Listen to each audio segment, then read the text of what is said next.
2026. Yes. Yes, period. Thank fucking God it's a new year. Thank fucking God. Last year was the worst, and I'm really excited that it's a new year. So I hope that you had a nice holiday. I hope that you were able to spend it with your family or friends or people you love and care about. I had a nice holiday. I went home, and then for New Year's I went out with my friends and I had a wonderful time. It was great. Today I have decided that I think I would like to talk about my dreams, my thoughts, and my reflections on this new year. So I have my little journal of my notes.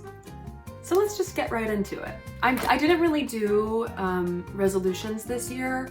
Last year my resolutions were pretty experimental anyways. If you know, you know. If you saw the video, you know what I'm talking about. Either way, I didn't really do any New Year's resolutions this year. I just kind of have like a set of intentions kind of thing, mindset I'm looking through sort of shit. I don't know.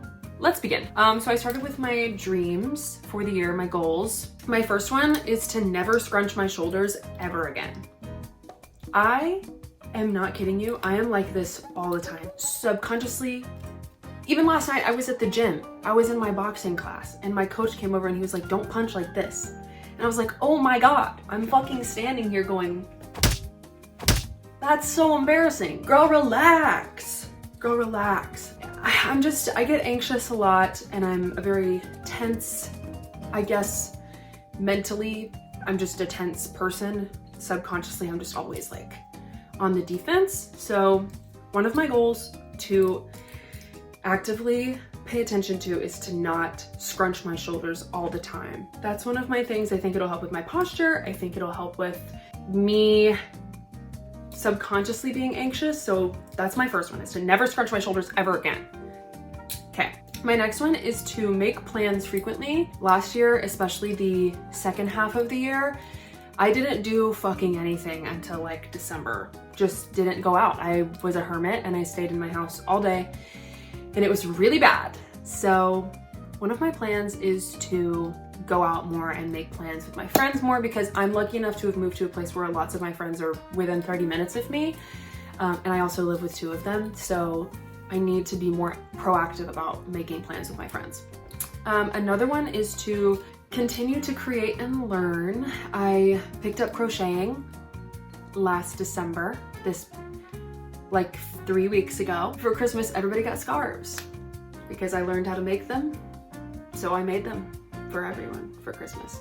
And they're so fun to make, and it's also nice because my best friend Sarah and I have been talking about like creation versus consumption a lot. One of her huge goals for the year is to create more than she consumes, by her own terms, of course, but kind of just as a way to avoid doom scrolling, I guess. It's really easy for me to watch something and crochet or watch something and write. So that's one of my goals, is to continue to create and learn new things. I really want to learn how to sew. I would maybe try knitting. I'm kind of scared because I've heard it's really hard. My friend Andrew knits. He made me some mitts, bars. They're downstairs. But knitting sounds really fun, so I might try that too. But I really, really want to learn how to sew, and I really want to embroider things so bad. So those are some of my other goals for the year. I have a goal of books to read. I have at least 10 books. Every year, I have gone so hard at the amount of books that I think I'm gonna read, because I'm always in a good spot whenever I'm reading at the beginning and the end of the year for some reason. Like the winter, I always just read a lot more. In 2022, I was like 45 books. Is this the Bible? Girl, that's way too many. There's no fucking way. There's no fucking way. My friend Reese is gonna read 50 books this year, but she's actually gonna fucking read 50 books, and that doesn't happen to me. That doesn't happen to me. I did get into Audible last year, which has helped a lot. Newfound respect for audiobooks, they're great. But yes, my goal for this year is 10 books. I think my goal for last year was 25, because I asked my grandfather how many books I should read, and he said 25, and I was like, okay, granddad, period. I read 12. So we're gonna lowball it, and then maybe I can exceed my expectations, hopefully. Also, add me on Goodreads if you want. I will put it in the description box below. And then my last dream is to stick with keeping up with my planner / journal. I was also talking to Sarah about journals / planners. I had a moleskin. Hold on, let me get it. This was my moleskin from last year. Being someone who's freshly out of academia, I think that it's easier for me to associate planners just with like day-to-day stuff to do, and that's what works better for my brain, because if I don't write shit down, I will forget. But I didn't do anything fun with this one last year. It's so cute. I love the stickers. I love a moleskin very much. I don't know, I didn't do anything fun with this, honestly. Like, I had a couple of little notes and stuff, but mainly it was just for day-to-day stuff. But this year, Sarah has really been inspiring me with her journaling and her planner, because she is so good at it, and she's always been great at doing like bullet journal stuff, I guess you'll call it. But this is my planner for this year. It's green. I fucking love it. I'm very excited already. I've set it up. I've got it going good. Lots of stickers everywhere. I have, I think 25 pieces because it's to stick to my planner, and also with me. This is amazing that she's there, so there's lots of space, of course. So I definitely want to try to continue to keep up with my planner and with my journal this year. Next up, we have my thoughts. These are just random thoughts that I've had so far this year, and once again, it has been 3 days, but I be thinking. So the first one is I could die at any moment. Oh my God. Any of my family members could die at any moment. And as morbid as that sounds, I have a habit of at the beginning of New Year's looking at it like this huge unit that's just empty fucking space where I don't know what's gonna happen. And that's so scary. It freaks me out. I just have thought about that, but then I've also thought about that to try and counter it, that I'm surrounded by people that I love, and this is a year full of new opportunities and for new people to meet and for new good things to happen. Gotta counter it with some positivity, you know what I mean? But I just share that to say that I have had some very opposing thoughts about the new year, because immediately after I have a good feeling about this year. Split woman over here, baby. But I really do have a good feeling about this year, which is why I think it's kind of funny that the first thought that I had was like, death is imminent. But you know, that's how it goes. And there's lots of good things coming my way, and the universe will reward me for all of my hard work. Another thing is I want to be really, really, really conscious of the people that I'm giving my time to this year, and just the way that I'm spending my time with others. Last year there was lots of dating apps.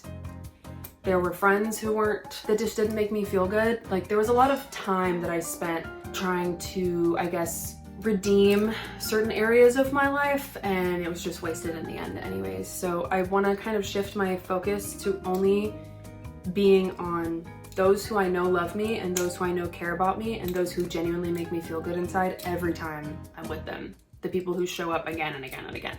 So I really, really, really want to be conscious of that this year. So far this year, and not even just the past 3 days, but also like the couple of weeks around Christmas too, I have been very hard to reach, which is new for me, because like I just find myself getting texts from friends, reading it, and then being like, I'll answer that later, and then not answering for like a week, and then being like, oh shit, fuck, sorry. So I don't know, it's kind of been nice. I feel off the grid a little bit, which has been kind of nice, but I do need to like not forget, because I have been forgetting a little bit too much, which has not been good. But I need to hold myself accountable in that regard, to also be there for my friends who are there for me, but also allow myself to be hard to reach. It's okay to be hard to reach. And I'm gonna start doing that, because I've never been hard to reach. Like, you know those people who are like, oh my God, like she never responds to her text. That's like my roommate. she just doesn't really respond to text very well. And I think that it's okay if I adopt that a little bit. I don't have to be there all the time. It's so sexy. It's such a sexy thought. Anyways, speaking of sexy, my last thought that I've had so far is I used to fetishize myself a lot more. And I'm gonna explain that for some people who probably don't relate. I think, at least for my experience as a young woman in her 20s, in her early 20s, I guess, I felt more akin to a sex object. Not like something that was to be used and abused and, you know, ruined in that sense or just used as an object, but more of like, I just saw myself in as a more sexy person, physically, I guess, like the way that I would dress and the way that I would hold myself. I think it was more for other people to be like, oh my God, she's so hot. You know what I mean? But for now, I've just kind of noticed that I'm not really fetishizing myself as much, in the sense that like, I feel more beautiful and mature and sensual and intimate with myself than like a tacky review of sexuality. I'm not explaining it very well, but I hope you understand what I'm saying. But yeah, that's just been something that I've been thinking about. It's kind of been happening the past probably 4 months-ish. I think I've just kind of started to think about that. It could also be because it's wintertime, and in the wintertime you just show less skin anyways to keep yourself warm, obviously, so that might be why I feel less connected to it. But also I turned 25 this year.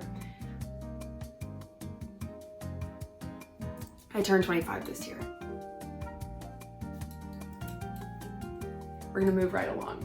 And I think that it makes sense that I'm kind of coming into my body as more of a woman rather than a naive girl. I don't know.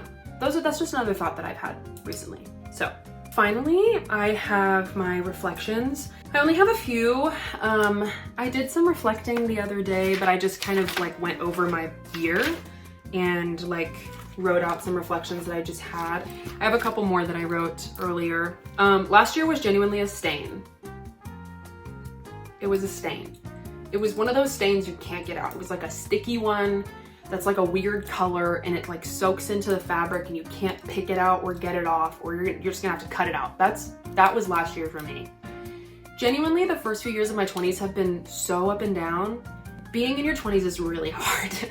It's really hard. Being a young woman in your 20s is very challenging. At least for me, it has not been the most joyous experience. Another reflection that I had was that I did not put my health first. I did join a gym, so that was really cool. I joined the little MMA gym that I'm at, and that's been a nice experience. But I was just consuming too many things that weren't good for me. And so I want to make sure I'm putting my foot forward where my body can start to feel good, and there's not anything that's going to be getting in the way of the stuff that actually matters, like my thyroid problems and, you know, all that, you know, other shit, whatever. So I was alone a lot last year. I just self-isolate really, really bad, and then I get upset when I self-isolate. So it's almost like I could solve that problem by not self-isolating, whatever. But I must stop. I said I must stop self-isolating. So that kind of goes back to me wanting to make more plans with my friends, because I don't do well when I'm alone for too long in a bad mental space. It's different whenever I'm feeling good and I feel happy and I feel more content, but it's not good when I'm not doing well. And I wasn't doing well when I self-isolated last year. So it must stop. And the last thing I wanted to say is that this year is for me. My whole life, I have been someone who is very much like doing stuff for other people all the time, putting other people first all the time, shifting my mood and my energy to please other people. And not in a way where it's like people pleasing necessarily, but like to kind of make my friends feel better or lift my friends up or try and bring the environment to a better, more comfortable zone. It's kind of hard to explain. I don't know. Just this year, I just really want to focus on myself as much as I can. I'm not even considering any kind of love interesting stuff. I'm always open. Always open. I love to meet new people and I love to make new experiences and create new memories and stuff like that, but I'm not gonna seek it out like I did last year. Obviously, it fucking got me nowhere. So, but yeah, so I'm really gonna focus on myself this year, give myself time to do what I love and what I need, while continuing to be there for my friends in whatever way is comfortable for me. I'm trying to be really optimistic this year because my winter of 25 was so horrible. Like the fall and winter was so bad. It was probably as bad mentally as I had been whenever I was 22, which is my worst year to date. So that's pretty much all I have for my thoughts and dreams. Okay, I also wanted to share the book that I'm reading right now, the 2 books that I'm reading back and forth. The first one, this one I haven't been keeping up with it as much because it is like a conversation surrounding, I don't want to say it because I don't know if YouTube's gonna be weird. but it's by Andrea Dworkin, and it's kind of a commentary on, and I'll just read you the back. Maybe you'll be interested, and it's really, really incredible, so I highly recommend. Andrea Dworkin, once called feminism's Malcolm X, has been worshipped, reviled, criticized, and analyzed, but never ignored. The power of her writing, the passion of her ideals, and the ferocity of her intellect have spurred the arguments and activism of 2 generations of feminism. Now, the book that she's best known for, in which she provoked the argument that ultimately split apart the feminist movement, is being reissued for the young women and men of the 21st century. Enraged as many readers as it inspired when it was first published in 1987. In it, Dworkin argues that in a male supremacist society, between men and women constitutes a central part of women's subordination to men, and pointedly asks the toughest question of feminism: can a woman fight the power when he shares her bed? It's really cool. It's really cool. It's very, very, very interesting. My favorite chapter so far has been Skinless. I love anything to do with like body, physicality, and stuff like that. I won't get into it too much. I would love to talk about it in another video because I could talk about that forever, but it's really incredible. She's amazing. And then this is the book. I want to eat it with my mouth so bad. It's so good. I got it for Christmas. I'm very obsessed with it. It's called An Apprenticeship or the Book of Pleasures, and the cover is so beautiful. I love it so much. It's by Clarice Lispector. The back says, in this romantic novel by the great Brazilian writer, Lori, a primary school teacher, is isolated and nervous, comfortable with children but unable to connect with adults. When she meets Ulysses, a professor of philosophy, an opportunity opens, a chance to escape the shipwreck of introspection and embrace the love, including the love of a man. Her attempt, as Sheila Haiti writes in her afterword, is not only to love and be loved, but also to be worthy of life itself. In An Apprenticeship, Clarice Lispector explores the ways in which people try to bridge gaps between them. And the result, an unusual love story, surprised many readers and became a bestseller. Some appreciated its accessibility, others denounced it. To both admirers and critics, the Olympian Clarice gave a typically elliptical answer. I humanized myself, she said. The book reflects that. It's so good. It's genuinely one of the most beautiful things I've ever read in my life. And I'm only on page 28. I'm obsessed with it. It's so good. So I highly recommend these. And I hope we all have a wonderful 2026. And I hope you enjoyed this video. Thank you for watching. Thank you for letting me yap. And I hope to be making some really good stuff this year. I have a lot of ideas, creative video ideas, but I'm lazy and that's why I haven't made it yet.